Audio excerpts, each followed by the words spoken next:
más importantes para manejar el sodio y el potasio, que son las alteraciones más importantes que se presentan en un paciente y las cuales tenemos que corregir porque vamos a tener, si no, trastornos que inclusive pueden ser irreversibles.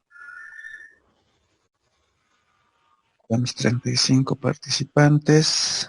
¿Dónde están los demás? El tercero B.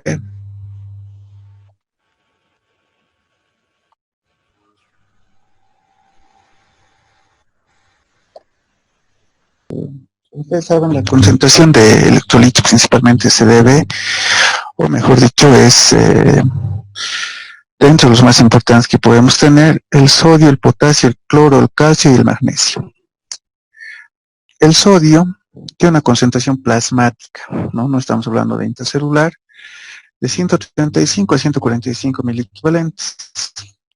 Potasio, como ustedes saben, 3.5 a 5.5 miliequivalentes por litro, el cloro 90 a 100 miliequivalentes por litro, por último el calcio 8 a 10 miliequivalentes por litro y el magnesio 2 a 2.5 miliequivalentes litro. Este es el sodio, o mejor dicho, los electrolitos plasmáticos, los cuales se van a presentar, ¿no? En pacientes, o sea, son los valores que tenemos del plasma sanguíneo. ¿Qué es lo que podemos nosotros medir? Nosotros no podemos medir el sodio del espacio intersticial o el sodio del espacio extracelular porque no tenemos la tecnología.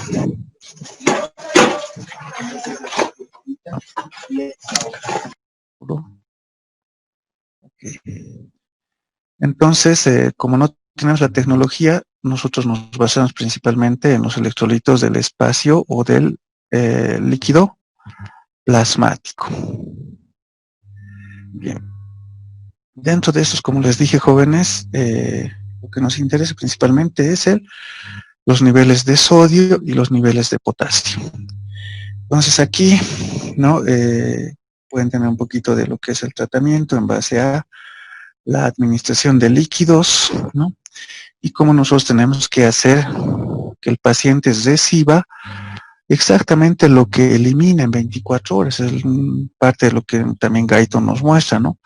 Si los ingresos van a ser 2.000 o 2.500, tenemos que hacerlo en base a las eliminaciones que este paciente hace en 24 horas. Bien, vamos a continuar. Nuestro primer electrolito, el sodio. Probablemente el sodio es el principal electrolito del espacio extracelular, o sea, es el principal electrolito del espacio extracelular, pero probablemente es el principal electrolito que nosotros cuidamos. ¿Por qué? Porque es el que determina la osmolaridad, ¿no? Si bien en el intracelular quien determina la osmolaridad es el potasio, pero como les dije nuevamente, nosotros no podemos tanto controlar ese tipo de,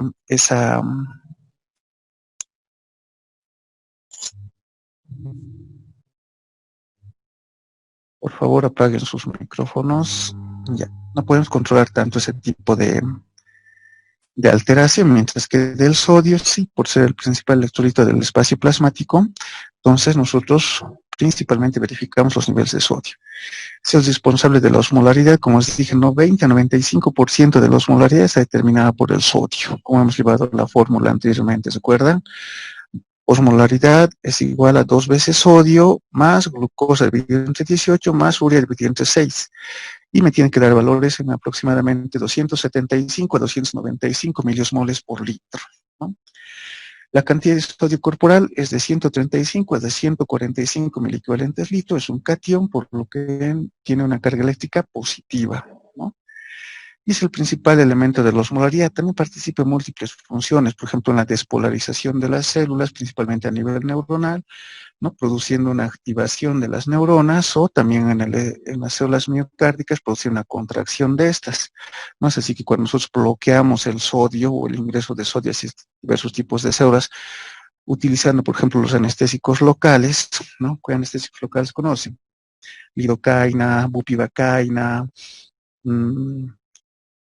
la recientemente ropivacaína, que estaba hace un tiempo apareciendo aquí por la ciudad de Oruro, pero por alguna razón se ha descontinuado, falta de utilización, y se ha dejado de utilizar. Es anestésicos locales que ustedes lo van a utilizar cuando sean internos, cuando sean médicos generales, para hacer una sutura, La acción que tienen es bloquear el ingreso de canales de sodio hacia dentro de las células.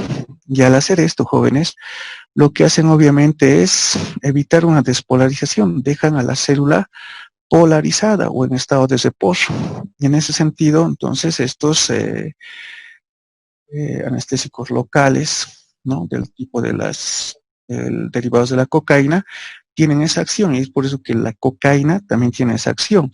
La cocaína es un depresor miocárdico, probablemente más que por su efecto de alucinógeno, su efecto de producir una farmacodependencia, también porque produce bloqueadores de bloqueo de los canales de sodio, ¿no? Es así que la primera persona, por ejemplo, que comenzó a estudiar el efecto anestésico de la cocaína, que fue Sigmund Freud, falleció con una dependencia, ¿no? A la cocaína, porque él comenzó a experimentar en su lengua, ¿no? Y cómo se le adormecía y todo eso. Sin embargo, ya los anestésicos locales sintéticos producen otro efecto, pero ya no producen farmacodependencia. Es un efecto que hay que tener en cuenta cómo el sodio, cuando lo bloqueas o cuando queda inactivado, puede tener grandes repercusiones, ¿no? Bien, la siguiente. Normalmente el ser humano ingiere 2 gramos de sodio en la dieta diaria. Eso es una literatura de afuera, ¿no? Normalmente, si bien no tenemos aquí estudios específicos de cuánto consume el ser humano de sodio o el boliviano cuánto consume de sodio, se calcula de que es de 3 a 5 gramos, siendo que en otros países el consumo medio es de 2 gramos, ¿no? O sea, 150.000 equivalentes. Pero ¿cuánto es lo que se necesita? Con la dieta diaria, ¿no? 5 miligramos día son suficientes porque son lo que se elimina por heces, ¿sí? Por otras vías, entonces es mucho menos, ¿no? De lo que nosotros necesitamos, es lo que consumimos. Afortunadamente el sistema gastrointestinal no absorbe toda esa cantidad de sodio que se consume, sino también se lo elimina por la vía digestiva. Pero sí hay una tendencia, un consumo elevado de sodio actualmente en la población, ¿no? La normalidad, como os dije, 135, 145 mil equivalentes, el cual va a predominar en el espacio extracelular el 98% de la concentración, mientras que en el intracelular, ¿cuánto es la concentración de sodio? 10 mil equivalentes por litros en el espacio intracelular. Entonces, en base a eso tenemos 2 trastornos del sodio. Uno que es la hiponatremia, que probablemente es el trastorno más común, y la hipernatremia, que no es tan común, pero también se puede presentar en algunos pacientes. Hiponatremia vamos a hablar cuando tengamos sodio por debajo de 135 mil equivalentes. E hipernatremia, cuando el paciente presente, ¿no?, un sodio por encima de 145 mili equivalentes. Perdón. Veremos. Muy bien. Lo siguiente, la hiponatremia. Cuando el sodio disminuye menos de 135 mil equivalentes jóvenes, el paciente comienza a generar una serie de trastornos principalmente neurológicos, ¿ya? Pero no es que el sodio haya bajado en su concentración, ¿no? No es que el sodio se haya disminuido. Generalmente más se debe a un trastorno de incremento de la cantidad de líquido en el espacio, en este caso plasmático, ¿no? Puede ser por una infusión, por ejemplo, de glucosa. Vamos a silenciar a ver a su compañero que ha ingresado. Ya. El clásico paciente que va a un consultorio y se le administra suero glucosado, ¿no? Para hidratarse, etcétera, y le estás dando en sí una solución hipotónica, por la glucosa, como les dije en una anterior clase, ingresa y se absorbe rápidamente por las células, porque es energía, y queda líquido, y ese líquido, si bien tenía un paciente que tenía 5 litros de sangre, y en esos 5 litros de sangre, vamos a pedir que por favor apaguen sus micrófonos. Si tengo ese paciente con 5 litros de sangre, le aumento un litro más, quedan 6, o se vuelve 6, aunque sea momentáneamente. Y durante ese periodo, obviamente la concentración de sodio por litro va a disminuir. ¿no? No es que se haya perdido esa cantidad de sodio, sino que ha disminuido por una dilución, porque ha aumentado más líquido. Lamentablemente no he colocado una solución isotónica, como por ejemplo una solución fisiológica, sino le he dado una solución hipotónica como glucosado, ¿no? Entonces, más es un trastorno de mal manejo hídrico, la hiponatremia. Es más frecuente cuando yo estoy haciendo un mal manejo hídrico. Se describe igual a la tasa de presentación de hombres y mujeres y es más frecuente en las edades extremas de la vida.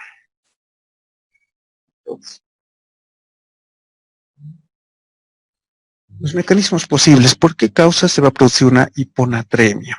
¿No? Aquí vamos a dividir la hiponatremia en 3 niveles, leve, moderada y severa. La severa probablemente, jóvenes, ya llega a un nivel irreversible, donde ya tenemos una lesión neurológica, donde ya tenemos lo que se conoce como edema cerebral, inclusive esto te va a producir una herniación. ¿Qué es una herniación? Es cuando el líquido en exceso en el cerebro comienza a producir, ¿no?, desvíos de lo que es la masa encefálica, o sea, presionar la masa encefálica y a deformarla, ¿no? Esto ya sea en el espacio de lo que es la circulación del líquido cefalorraquídeo, etcétera, y al deformar estas zonas, ¿no?, ya produce lesiones irreversibles, ¿no? Y eso estamos hablando en pacientes por debajo de 120 milequivalentes por litro. O sea que la hiponatremia, jóvenes, es relativamente de cuidado. No es un trastorno en el cual una persona puede dejar pasar, digamos. O sea, no vas a consultar nomás la otra semana, te vamos a hacer un tratamiento prolongado, etcétera. No, es un tratamiento en el cual tienes que actuar, ¿no?, para resolver esa situación antes de que sea irreversible.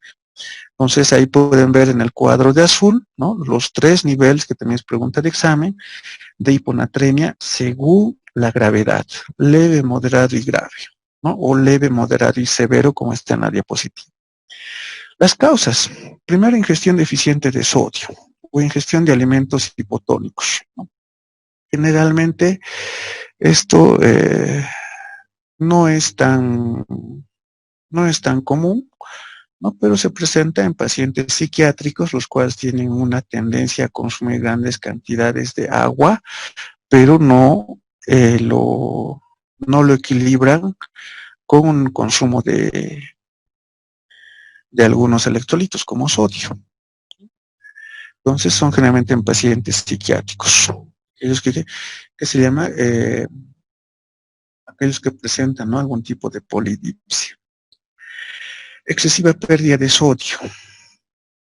Generalmente este es uno de los tipos más comunes de hiponatremia, ¿no? Cuando hay una lesión renal o, por ejemplo, la administración de algunos diuréticos, como por ejemplo los tiacídicos. Las tiacidas, jóvenes, estimulan una mayor eliminación de sodio y conjuntamente con el sodio obviamente se va a ir agua y de esa manera el paciente comienza a orinar, por eso es un diurético. Pero al producir eso estamos perdiendo más cantidad de sodio de la que deberíamos y de esa manera el paciente puede entrar en una hiponatremia. También por pérdidas gastrointestinales. Generalmente las diarreas, los vómitos te pueden producir conjuntamente con pérdidas de potasio, pérdidas de niveles abundantes de sodio, los cuales te producen una hiponatremia. Detección excesiva de agua. Generalmente, jóvenes, esto se debe a un síndrome. Hay un síndrome que se llama síndrome de secreción inadecuada del ADH.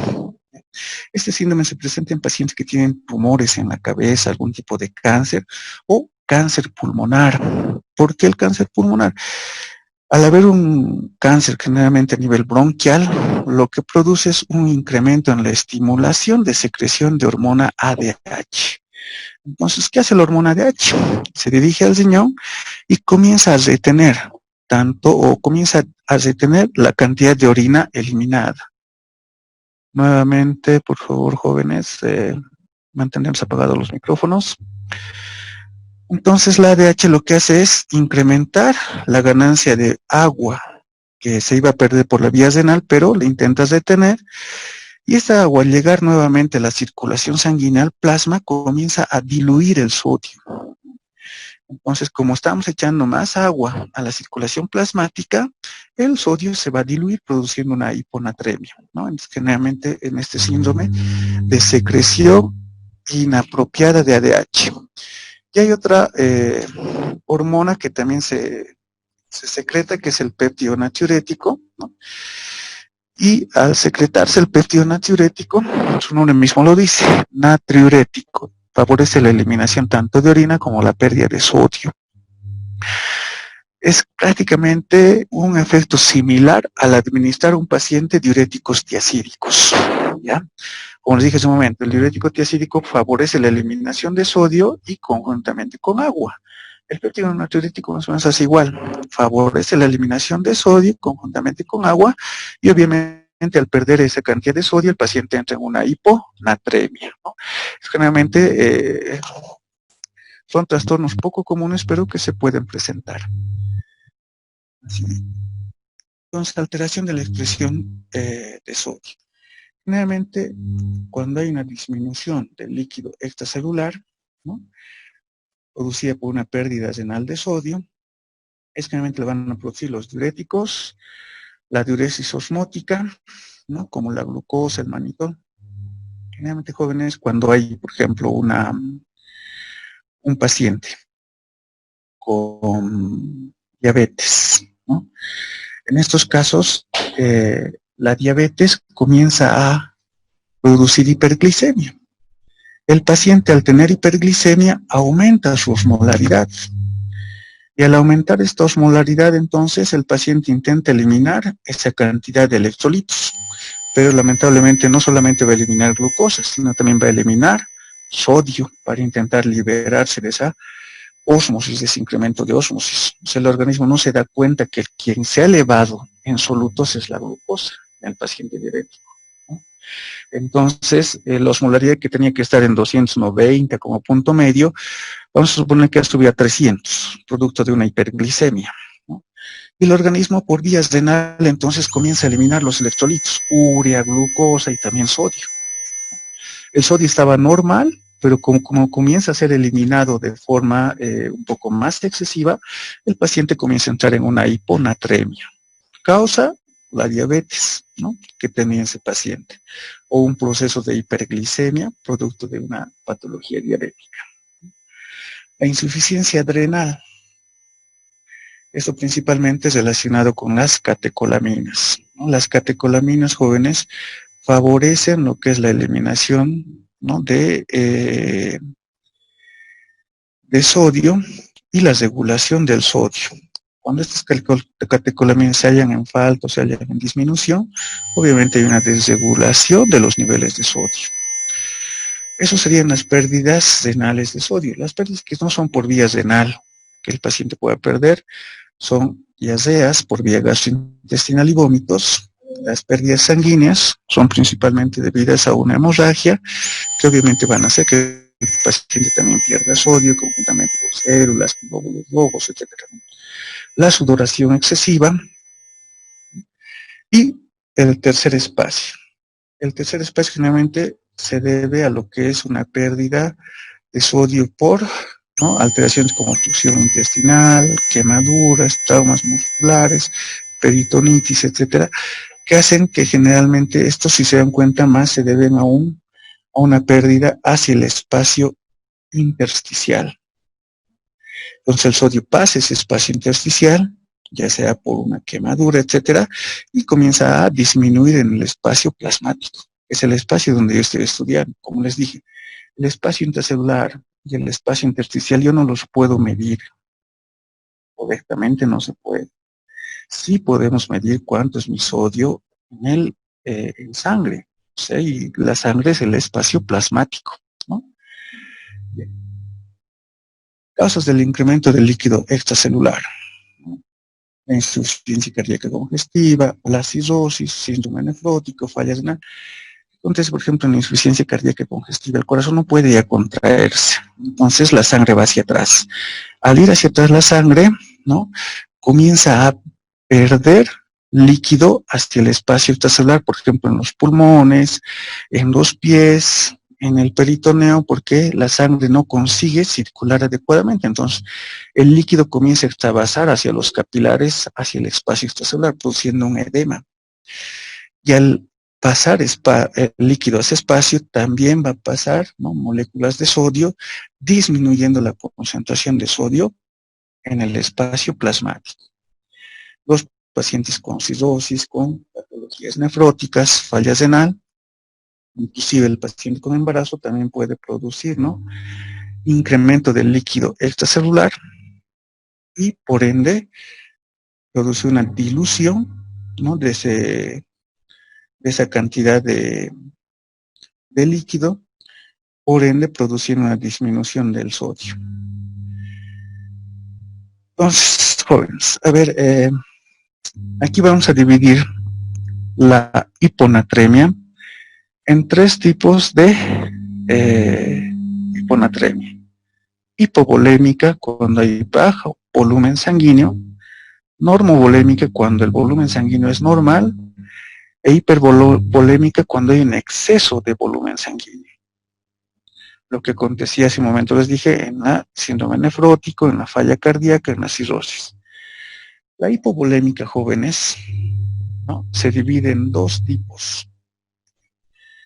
Uno, cuando hay un sodio urinario mayor a 20 miliequivalentes por litro, o 20 milimoles por litro, si quieren, como en la diapositiva, o cuando hay una eliminación de sodio menor a 10 milimoles por litro. Normalmente, lo que más común se presenta es cuando hay una eliminación de mayor a 20 miliequivalentes por litro de sodio por la orina, ¿no? Ese tipo de pacientes, la hipovolemia supone una disminución de la volemia. Si yo tenía, qué sé yo, una volemia de 5 litros, ¿no?, esta volemia va a disminuir. Puede deberse a hemorragias, ¿no?, puede deberse a pérdidas de otro tipo, como gastrointestinales, pérdidas por la piel, pérdidas por lo que es la respiración. Por ejemplo, ¿no?, un paciente que tiene una taquipnea, un exceso en la perspiración, va a eliminar, puede llegar a eliminar una mayor cantidad de líquido por esa vía, pero no va a eliminar sodio, ¿no? Entonces, puede haber una pérdida de ese nivel. Dentro de la hipovolémica, entonces, vamos a tener exceso de diuréticos, ¿no?, principalmente las tiazidas; déficit de mineralocorticoides, cuando faltan, ¿no?, principalmente la aldosterona. La aldosterona es el principal mineralocorticoide. ¿Qué hace la aldosterona? La aldosterona lo que hace es retener sodio y por ende retiene agua. Pero si falta la aldosterona, el sodio se va a eliminar por vía renal y por ende el paciente va a entrar en una hiponatremia. Nefritis. Realmente las nefritis producen una mayor eliminación de sal por la vía renal. Y generalmente una pérdida de bicarbonato por la vía renal, que también va a hacer de que se pierda sal por esta vía y el paciente entre en una hiponatremia. Alcalosis metabólica, cetonuria, diuresis osmótica, cuando les dije, ¿no?, la diuresis osmótica es de tipo hipovolémica en pacientes diabéticos, ¿no?, o un exceso de urea. La urea no es tan común, ¿no?, porque les dije, la urea no nos da una osmolaridad efectiva, pero algunas veces podría ser una causa. Eso es principalmente por pérdida renal, cuando el sodio está incrementado en su pérdida, ¿no?, por diuréticos, por falta de corticoides como la aldosterona, etc. Estamos perdiendo sodio por vía renal y eso me está produciendo una hiponatremia, pero no solamente estoy perdiendo sodio, también estoy perdiendo volumen sanguíneo. Entonces, obviamente, en la hipovolémica, jóvenes, mi presión arterial va a estar disminuida. Cuando es por pérdida extrarrenal, donde el riñón ya no tiene nada que ver, claramente voy a saber, viendo en un examen de orina, cuánto de sodio está eliminando el paciente, ¿no? Y si me dice que el paciente está eliminando menos de 10 miliequivalentes de sodio, que es lo ideal, entonces no es el riñón el que está fallando. Generalmente se ven vómitos y en diarreas cuando la pérdida de sodio es por vía gastrointestinal, en quemaduras, incremento de la sudoración, ¿no? Mediante la sudoración, ¿qué acontece cuando una persona hace una cantidad enorme de ejercicio y no repone esa cantidad? Los que hacen deporte saben que no es solamente tomar agua, ¿no ve? Para poder reponer adecuadamente la pérdida de electrolitos y de agua que se pierde durante donde las series de, cuando se hace series de ejercicios intensos. Tienes que reponer agua y también tienes que reponer electrolitos. Dentro de esos, principalmente el sodio.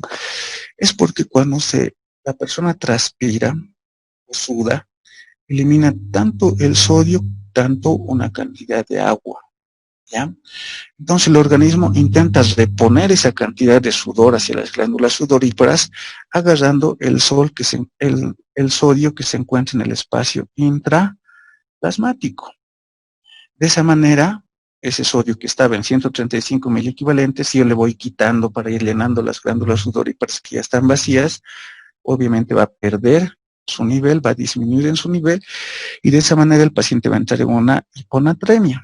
Como es también líquido el que se está perdiendo, es una hiponatremia hipovolémica. La hiponatremia normovolémica es aquella en la que hay un exceso de fluido extracelular, pero generalmente no se presenta un edema. La volemia está normal, no está disminuida, ¿no? Y generalmente vamos a presentar esto en el déficit de glucocorticoides. ¿Cuáles son los glucocorticoides? El cortisol, ¿no? El hipotiroidismo, el estrés físico o emocional, ¿no? Las drogas, la intoxicación con agua y el síndrome de secreción inadecuada de ADH. Aquí faltaría que el consumo de tabaco. ¿Qué hace la intoxicación de drogas? El estrés, el consumo de tabaco.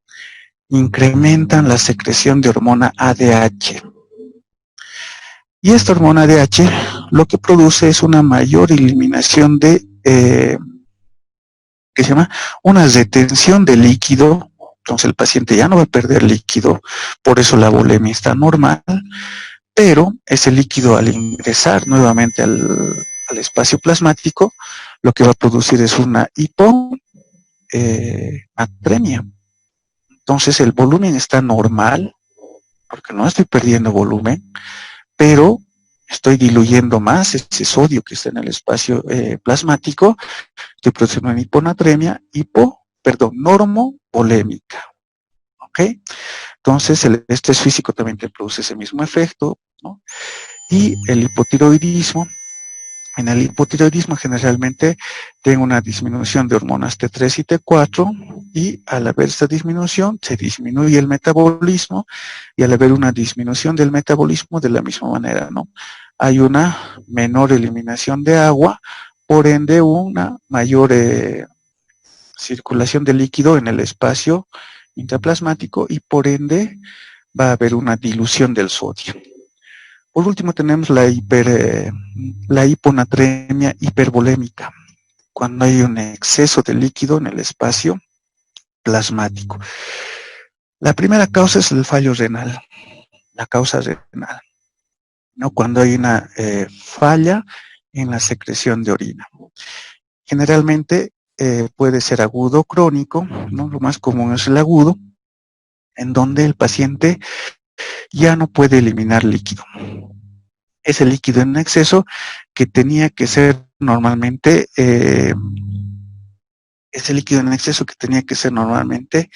eliminado para poder corregir lo que es la osmolaridad, ya no resulta así, entonces el paciente comienza a generar una hiponatremia por exceso de o por falta de eliminación del líquido en exceso. Entonces,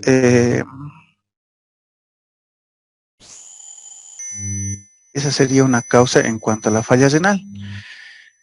Y en cuanto a la falla cardíaca, jóvenes, es lo que les dije hace un momento, falla cardíaca, paciente con cirrosis, que sería un inicio de una falla hepática, o el síndrome nefrótico, ¿no? El paciente comienza a generar grande cantidad de líquido, o mejor dicho, comienza a acumular mayor cantidad de líquido a nivel intersticial y a nivel del espacio intraplasmático. De esa manera, entonces, jóvenes, esa cantidad de líquido comienza a diluir, ¿no?, la cantidad de sodio, pero hay un exceso de líquido, no es una normovolemia. ¿no? En el paciente con falla cardíaca, el líquido, por causa de que el corazón no consigue contraer hacia la circulación sistémica, toda la sangre va yendo en retroceso. Y al haber una sangre en retroceso, lo que produce es un incremento de la presión hacia atrás, presión venosa central.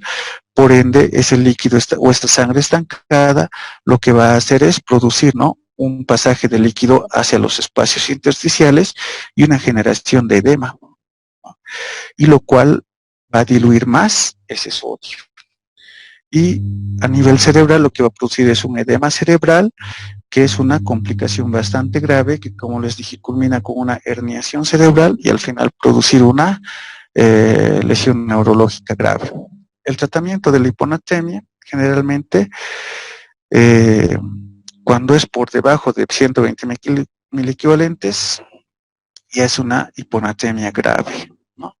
Entonces hay que administrar generalmente ya una cantidad, una carga de soluciones hipertónicas, ¿no?, soluciones glucosalinas pueden ser, para poder reponer esa cantidad de sodio y el paciente evitar de que entre en coma y en convulsiones. Generalmente las manifestaciones clínicas de una hiponatremia jóvenes es el paciente comienza a hablar incoherencias, el paciente va a convulsionar al final, pero comienza a sentir estupor, el paciente ya no puede raciocinar adecuadamente, la capacidad de discusión del paciente también merma enormemente. Entonces hay que administrar, ¿no?, solución salina al 3% para poder dar a una velocidad de 25 a 100 ml por hora, y la elevación del sodio no debe ser mayor a 0.5 a 1 miliequivalentes cada hora, ¿no? Y si es que hubiera convulsión, podemos aumentar un poco más, pero nosotros no podemos dar una administración rápida. Tiene que ser totalmente paulatina, dependiendo de la gravedad del paciente. Generalmente, eso se hace en un paciente con hiponatremia por debajo de los 120 miliequivalentes, no la administración. Ya, entonces aquí, un cálculo de déficit de sodio, ¿no?, en paciente con hiponatremia, el sodio plasmático deseado menos el sodio real por el agua corporal total, que ya les mencioné cómo se saca, es igual al déficit de sodio. Entonces, por ejemplo, yo tengo a mi paciente con 120 miliequivalentes, ¿no? ¿Cuánto que yo quiero que llegue? Quiero que llegue a 135 miliequivalentes al mínimo, ¿no? Entonces, 135 menos el sodio real 120 es igual a 15 miliequivalentes. 15 lo multiplico por el agua corporal total. Como les dije en una anterior clase, eso lo obtenemos multiplicando el peso por 0.6. No sé si alguien de ustedes tiene una calculadora. Un paciente de 60 kilos, la media de nuestra población, por 0.6, vamos a poner que es varón, por 0.5 cuando es mujer, ¿se acuerdan? El agua corporal total. Vamos a poner que es varón, 60 por 0.6, ¿cuánto será? ¿Quién sabe? 36, doctor. 36, doctor. 36. Entonces, 15 por 36, ¿cuánto me sale?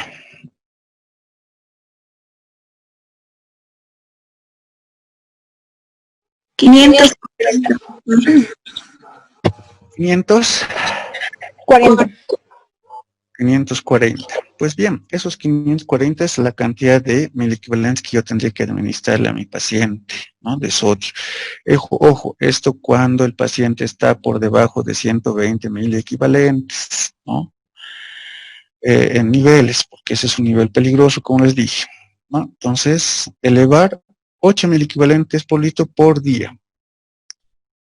Podemos administrar furosemida. Lo que es la furosemida es disminuir, ¿no?, la cantidad de, ¿qué se llama?, la cantidad de agua corporal, y produciendo generalmente una disminución de los niveles de potasio, ¿no? Produce hipocalemia cuando se utiliza en grandes cantidades, pero no toca los niveles de sodio. Entonces, al administrar furosemida, estoy eliminando potasio y estoy eliminando agua. De esa manera puedo intentar compensar, ¿no? Obviamente darle un tiacídico lo estaría pues empeorando mucho más, ¿no?, al paciente. Entonces, saber qué diurético utilizar. En este caso, la furosemida puede ser un diurético, un tratamiento adecuado. La corrección arriba de 12 miliequivalentes puede causar mielinólisis continua. Podemos causar una lesión a nivel de lo que es, ¿no?, el tronco cerebral, produciendo una destrucción de la mielina a estos niveles, jóvenes. Entonces, por eso yo no puedo administrar el sodio, no puedo reponer de forma brusca. No tengo que hacerlo, ¿no?, por hora, a una velocidad de 10 a 100 ml, en una solución de al 3%, la cual tiene 513 miliequivalentes, la solución salina. ¿Cuánto me ha resultado el paciente? ¿Cuánto era? ¿500 cuánto que tenía que reponerle ese paciente? 540, doctor. Bien, si se dan cuenta, una solución salina me alcanza para reponer a un paciente más o menos de unos 60 kilos, ¿no? Pero esta solución, como ven aquí, tengo que administrarla a una velocidad de 25 a 100 ml por hora, de manera de que la elevación no sea mayor de 0,5 a 1 miliequivalentes por litro por hora, ¿no? Y más o menos administrar una razón de 8 miliequivalentes por litro, aumentar los niveles en 8 miliequivalentes por litro por día. Si yo aumento más miliequivalentes por día, o sea, le doy esta infusión mucho más rápido, imagínense, voy a producir una destrucción de la mielina en el tronco cerebral a nivel de la protuberancia, y la mielina, como hemos llevado en el capítulo de dolor, me sirve como un es un buen conductor de la electricidad y favorece una gran despolarización de neuronas, tanto sensitivas como dolorosas y otro tipo de neuronas que son importantes para el funcionamiento del sistema nervioso central, ¿no? Entonces, no se puede administrar de forma rápida. En jóvenes, la hipernatremia se define como la concentración que excede los 145 miliequivalentes por litro, pero se va a cortar el tiempo